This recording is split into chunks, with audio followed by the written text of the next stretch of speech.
तो नमस्कार, good morning बच्चों। आज हम लोग क्लास 10th के संस्कृत का, जो कि एक जटिल विषय है आज के समय का, तो संस्कृत सब्जेक्ट का जो बिहार बोर्ड का ऑफिशियल वेबसाइट से जो जारी किया गया है मॉडल सेट, उस मॉडल सेट के ऑब्जेक्टिव प्रश्नों का हम लोग पूरा निचोड़ देखेंगे। तो चलिए हम लोग शुरू करते हैं। बिहार बोर्ड द्वारा जारी प्रथम सेट का ऑब्जेक्टिव क्वेश्चन दिया है कि भारत महिमा पाठ में कितने पद हैं। तो भारत महिमा जो पाठ है उसमें पदों की जो संख्या है, ऑप्शन दिया है 4, 5, 7, 10। तो टोटल उसमें 10 पद हैं। भारत महिमा पाठ में 10 गो पद दिया गया है। दूसरा क्वेश्चन है, राम परवेश राम की कथा किस पाठ से लिया गया है। ऑप्शन दिया है पाटलिपुत्र वैभव, अलस कथा, स्वामी दयानंद, कर्मवीर कथा। तो देखिए, राम परवेश राम की जो कथा है वह कर्मवीर कथा से लिया गया है। ठीक है। नेक्स्ट है, राम परवेश राम के परिवार में कितने सदस्य थे। तो राम परवेश राम के परिवार में 4 सदस्य थे। उनके पति पत्नी वो लोग दोनों थे और एक लड़का और एक लड़की थे। टंकरा गांव किस राज्य में है। टंकरा नामक जो गांव है वह गुजरात में है। ऑप्शन दिया है राजस्थान, मध्य प्रदेश, गुजरात, बिहार। तो इसका टंकरा नामक जो राज्य है वह गांव जो है गुजरात राज्य में स्थित है। स्वामी दयानंद के गुरु कौन थे। ऑप्शन दिया है बिरजानंद, रामकृष्ण परमहंस, विवेकानंद, भगवान बुद्ध। तो इसका सही जवाब हो जाएगा स्वामी दयानंद के जो गुरु थे वो बिरजानंद थे। ठीक है, आगे 6 नंबर क्वेश्चन है, सह मासीन व्याकरणम अधित्वान वाक्य के मासीन पद में तृतीया विभक्ति किस सूत्र से हुई है। तो याद रखिएगा, यहाँ पे दिया है कि सह मासीन व्याकरणम अधित्वान। मासीन बालकिन, बालकः, बालकौ, बालका, ऐसे जो हमारा विभक्ति होता है, तो इसमें दिया है कि तृतीय विभक्ति हुई है। किस सूत्र से हुई है। ऑप्शन में दिया है कर्णे तृतीय हुई है, ये भूव लक्षणे हुई है, अपवर्गीय तृतीय हुई है, उन वारण प्रयोजनम शैस्वम हुई है। तो देखिए, इसका सही जवाब होगा अपवर्गीय तृतीय। तो कौन सी विभक्ति है, अपवर्गीय तृतीय। 7 नंबर है, किस कारक में चतुर्थी विभक्ति होती है। कर्म कारक, संप्रदान कारक, अधिकरण कारक और करण कारक। मैंने इसको एक वीडियो में पढ़ा रखा है कि जहाँ संप्रदान कारक होता है वहाँ पे चतुर्थी विभक्ति होती है। संप्रदान का मतलब होता है किसी को कुछ वस्तु को देना। जैसे राजा ने गरीब को धन दिया। ठीक है, तो धनार्थे च चतुर्थी विभक्ति सूत्र भी होता है। धनार्थे च चतुर्थी विभक्ति, अगर कुछ दिया जाए तो उसमें चतुर्थी विभक्ति होती है। नेक्स्ट क्वेश्चन है, तिष्ठतु किस धातु का रूप है। तिष्ठ का, आस्था का, तीस का, तीस का। तो ये होगा आस्था, यानी तिष्ठतु जो है आस्था धातु का रूप है। तरुणी में कौन सा स्त्री प्रत्यय है। याद रखिए, अगर किसी भी शब्द के अंत में अगर दीर्घ की मात्रा आती है, बड़ी की मात्रा आती है, तो उसमें अंगिस होता है। अगर आ की मात्रा आती है तो उसमें टाप होता है। तो इसमें मात्रा में तरुणी दिया है, तो अणा पर बड़ी की मात्रा है, इसलिए इसका सही जवाब हो जाएगा अंगे। लिख जोड़ घाय से कौन सा पद बनेगा। तो लेखह बनेगा। लिख जोड़ घाय से लेखह शब्द का निर्माण। गांधी सेतु पुल किस नदी पर स्थित है। सोन नदी, गंडक नदी, कोसी नदी, गंगा नदी। तो गांधी सेतु जो पुल है पटना में गंगा नदी के ऊपर स्थित है, जो कि एशिया का सबसे बड़ा पुल है, सेतु है। अगला है 12 नंबर, शिष्ट का पहला क्षीरकम, यानी शिष्य का पहला जो क्षीरकम होता है, केशों को काटना, जिसको क्षीरकम बोलते हैं, जब बच्चों का बाल कटाता है पहली बार, तो किस संस्कार में होता है। तो ऑप्शन दिया है उपनयन, विवाह, केशांत, पुंसवन। ये केशांत संस्कार होता है, क्योंकि केश बाल को काटा जाता है पहली बार। 13 नंबर दिया है, जात कर्म किस संस्कार के अंतर्गत आता है। जात कर्म मतलब उसका जो नामकरण किया जाता है जाति का, लड़का एक लड़की है, तो उसका होगा शैशव, विवाह, शिक्षा, जन्म पूर्व। तो जन्म के पहले बच्चे का लिंग कैसे निर्धारण कर सकते हैं, तो इसलिए इसका सही जवाब हो जाएगा विवाह, शिक्षा तो होगा नहीं, शैशव हो जाएगा। नेक्स्ट क्वेश्चन दिया, सुलभ कौन है? अप्रिय बोलने वाला, सतत प्रिय बोलने वाला, अप्रिय पथ्य सुनने वाला, या सतत पथ्यवादी? तो इसका सही जवाब हो जाएगा सत्य और प्रिय बोलने वाले जो होते हैं वह क्या होते हैं जी? सुलभ होते हैं। मतलब आगे दिया है नीति श्लोका पाठ में कितने श्लोक हैं? तो नीति श्लोका पाठ में भी 10 श्लोक दिए गए हैं।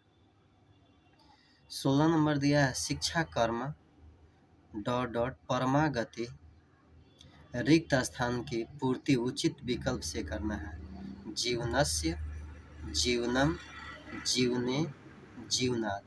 तो देखिए शिक्षा कर्म जो है जीवनस्य परमागति, शिक्षा का जो कर्म होता है हमारे जीवन की परम गति होती है, सबसे अच्छी गति होती है। आगे प्रश्न है, स्वामी दयानंद के लिए कौन सा पर्व उद्बोधक सिद्ध हुआ?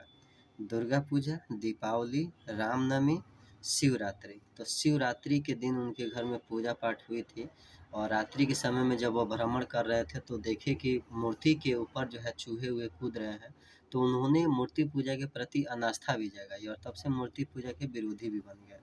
तो सही जवाब हो जाएगा शिवरात्रि।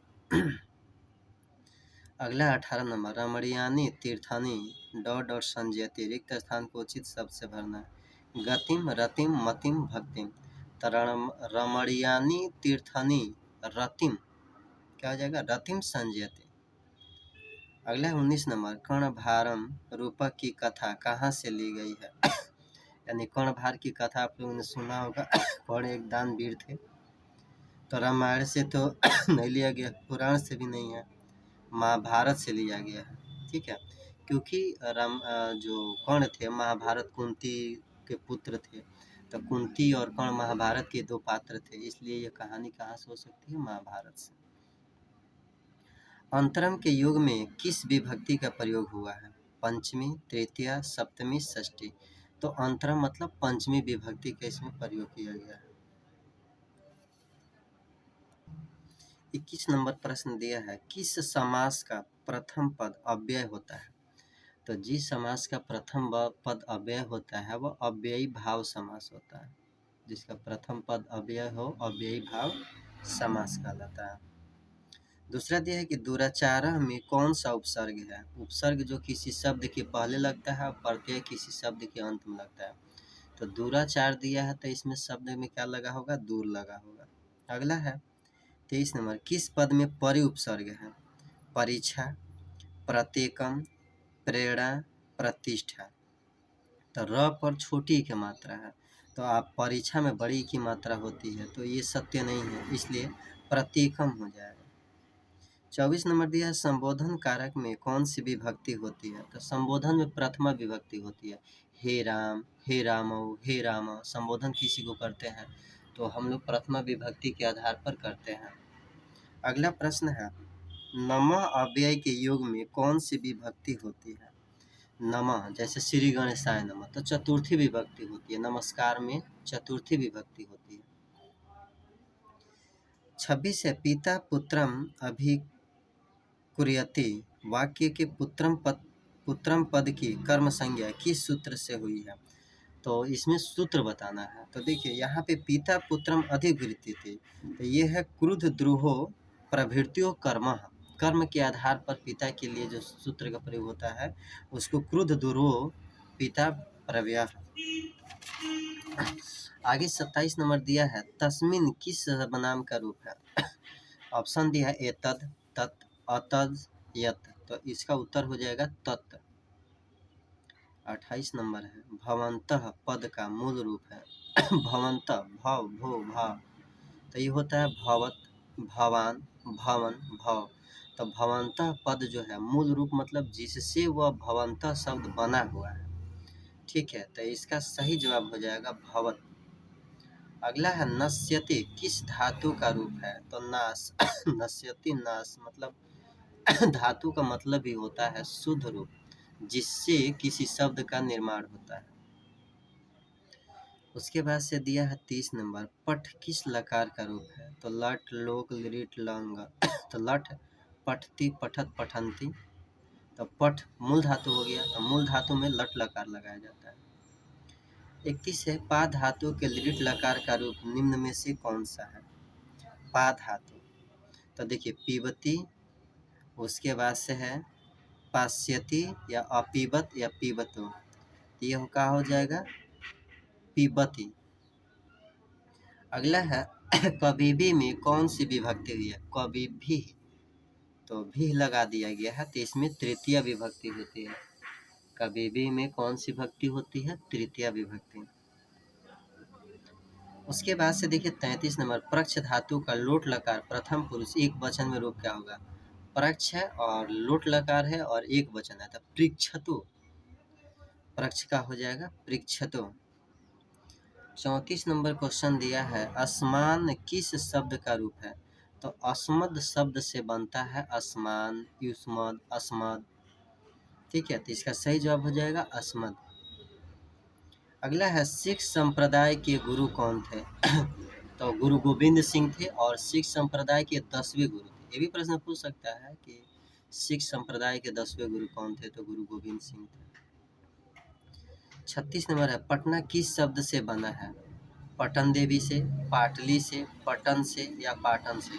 तो पटना जो है पटन से बना है। नेक्स्ट है, पृथक मतलब अलग के भाव में किस कारक का प्रयोग होता है? पृथक मतलब होता है आप अलग होकर के जाना, तो किसी चीज़ से अगर कोई चीज़ अलग होती है तो अपादान कारक लगता है, और अपादान में पंचमी विभक्ति होती है, जैसे पेड़ से पत्ते गिरते हैं, आर समझ में थे, वृक्षात पत्राणी पतंती। 38 नंबर दिया है, अरण्ययान महतो महियान किस उपनिषद से संकलित है? तो देखिए ये इससे बहुत सारे प्रश्न दिया जाता है, तो ये कठोपनिषद से लिखा गया है। संस्कृत के कुछ ऐसे शब्द हैं जिसे बोलने में भी थोड़ा सा कठिनाई होती है, ठीक है ना। 39 दिया है कि अप्पा वृणु पद का अर्थ होता है, अप्पा वृणु मतलब हटा देना, अप्पा वृणु मतलब हटा देना, इसका सही जवाब हो जाएगा अप्पा वृणु का हटा देना। वहंतः पद का अर्थ है वहंतः मतलब वहन करना, मतलब धारण करना, तो वहंतः पद का अर्थ हो जाएगा धारण करना। 41 है, सर्वत्र अव्यय में कौन सा प्रत्यय है? तो प्रत्यय आपको अभी बताए थे जो शब्द के अंत में लगता है, तो सर्वत्र है, तो सर्वत्र के अंत में क्या लगा है? तो तरल, क्या लगा? तरल। 42 नंबर, किस पद में तल प्रत्यय है? किस पद में तल प्रत्यय है, मतलब इसे प्रत्यय पूछा गया है कि कौन सा प्रत्यय लगाया गया है। ऑप्शन दिया है देवत्वम, निपुणता, सर्वदा, ज्ञाता, तो इसमें उत्तर हो जाएगा निपुणता। अगला है तुमुन प्रत्ययान्त पद निम्न में से कौन सा है? तुमुन, तो ऑप्शन दिया है अध्येतुम, अधितः, अध्ययनम, आदित्य, तो इसका सही जवाब हो जाएगा अध्येतुम, तुमुन मतलब अध्येतुम। अगला है आपका 45 नंबर प्रश्न दिया है। 44 नंबर, वक्तव्यम में कौन सा प्रत्यय है? तो तव्यम है, वक्तव्यम, तो लास्ट में तव्यम लगा गया है, तब हो जाएगा।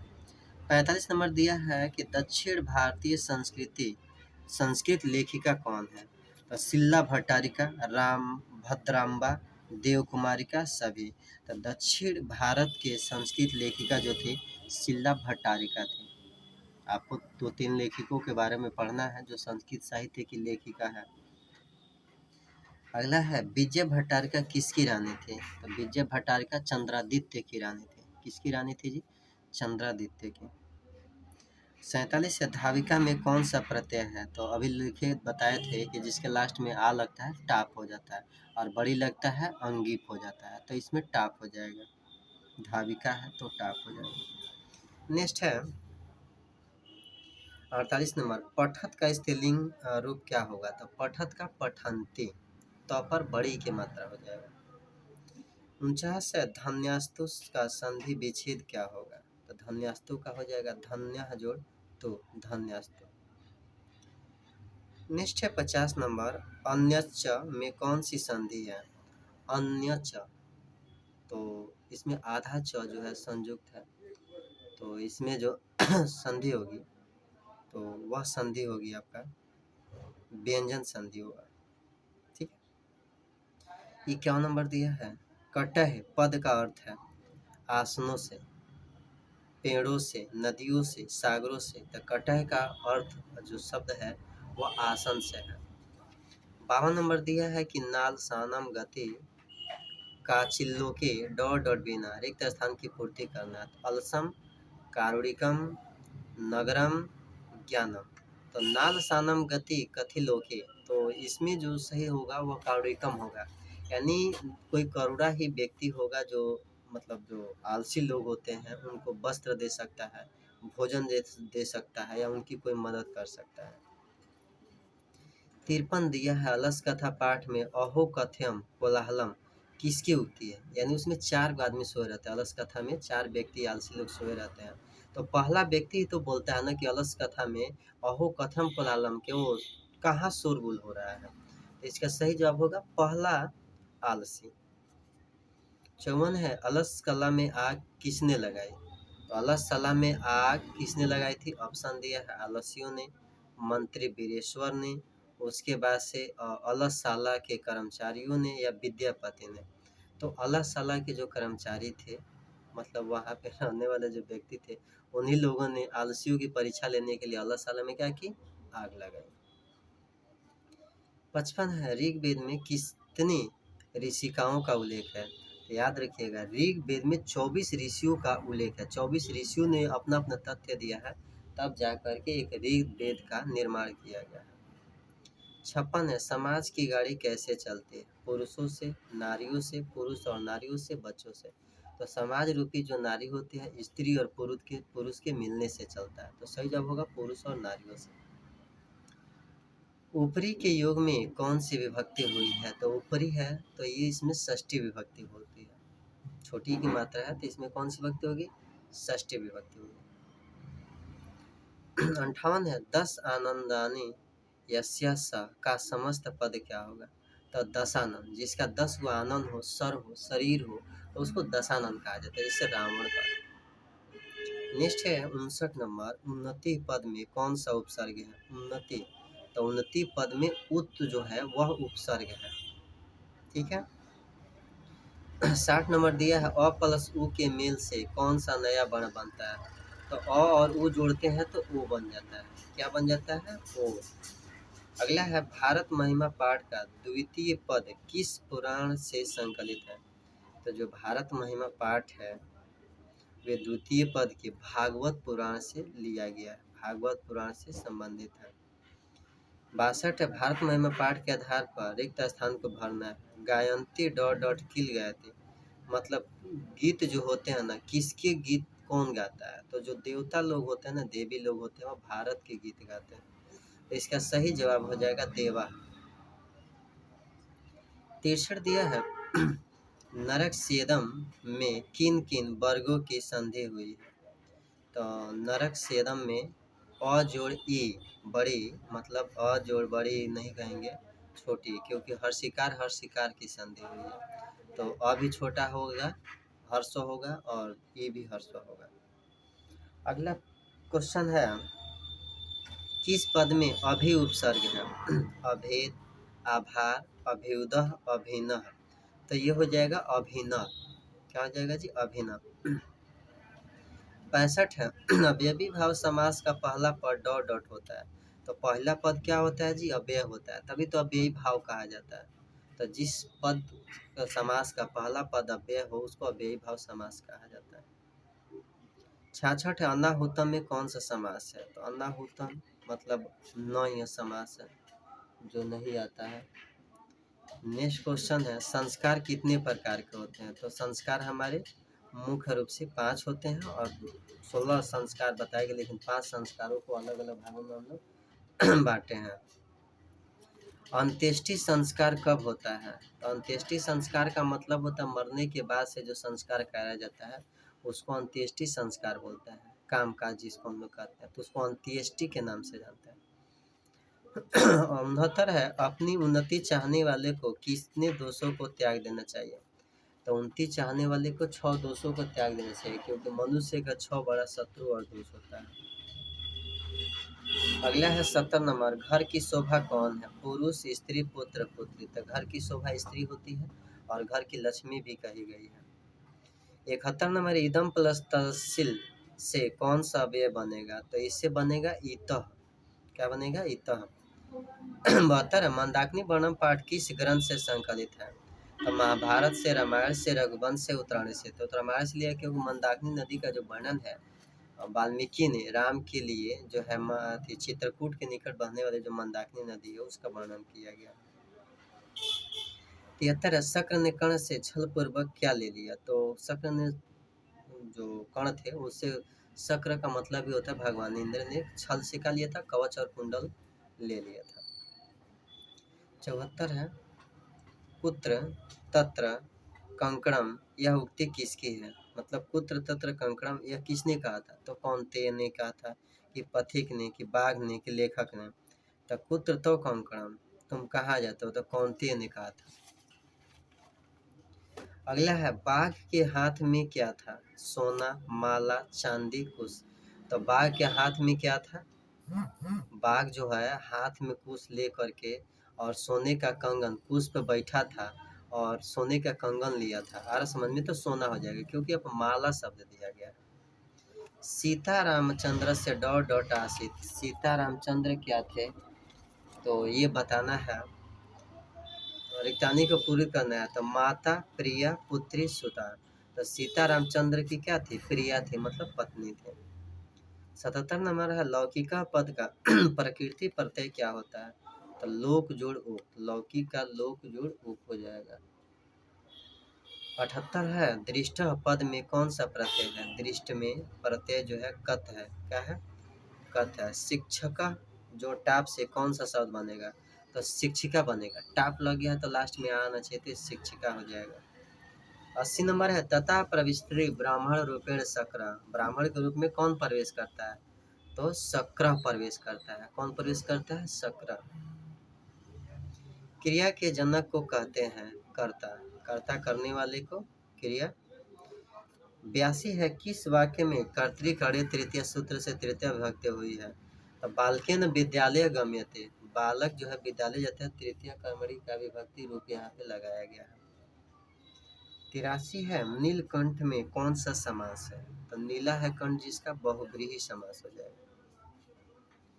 उसके बाद से दिया है एक जोड़ एक की संधि, तो एक जोड़ एक मिलकर बनाता है एक एक।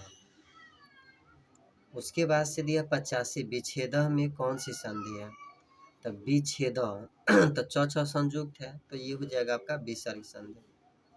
86 है पावक का संधि विच्छेद का होगा? तो पो जोड़ अक, पावक का पो जोड़ अक। 87 है च जोड़ अस्थि की संधि क्या होगी? तो च जोड़ अस्थि की, च में अ है और अ है तो अ मिल के आ हो जाता है तो हो जाएगा चास्ती। 88 अस धातु के लिट लकार का रूप निम्न में कौन सा होता है? तो ये हो जाएगा भविष्यति। क्या हो जाएगा? अस का भविष्यति।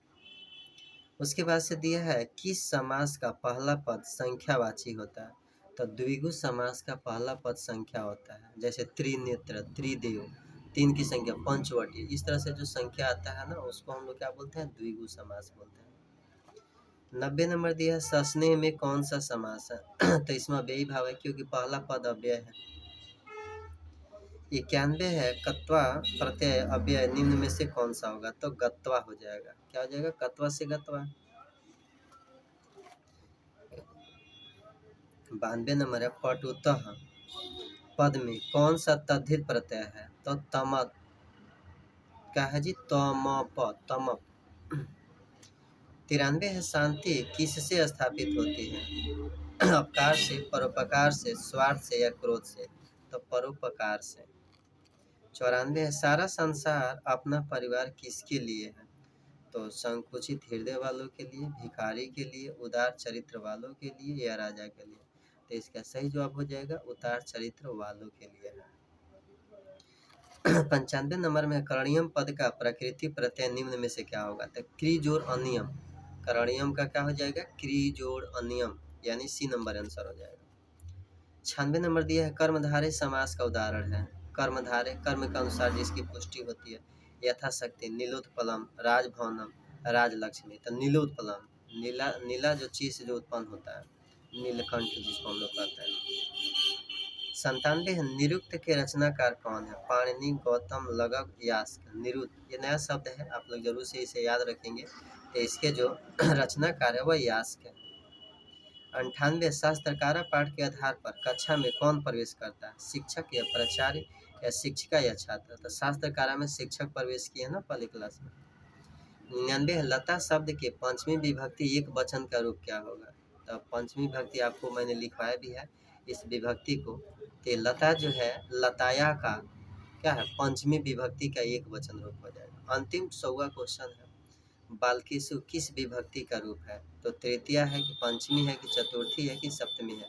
तो ये कौन सी विभक्ति है, सप्तमी विभक्ति है। याद रखें ये 100 जो प्रश्न मैंने कराए हैं ये सभी objective type official Bihar board का है। और इसके सब्जेक्टिव का अगर क्वेश्चन आंसर आपको चाहिए तो आप मुझे कमेंट लाइक करें और मेरे चैनल को सब्सक्राइब जरूर करें, ताकि मैं इसके आगे जो सब्जेक्टिव प्रश्न है उस सब्जेक्टिव प्रश्न को करा सकूं। जय हिंद।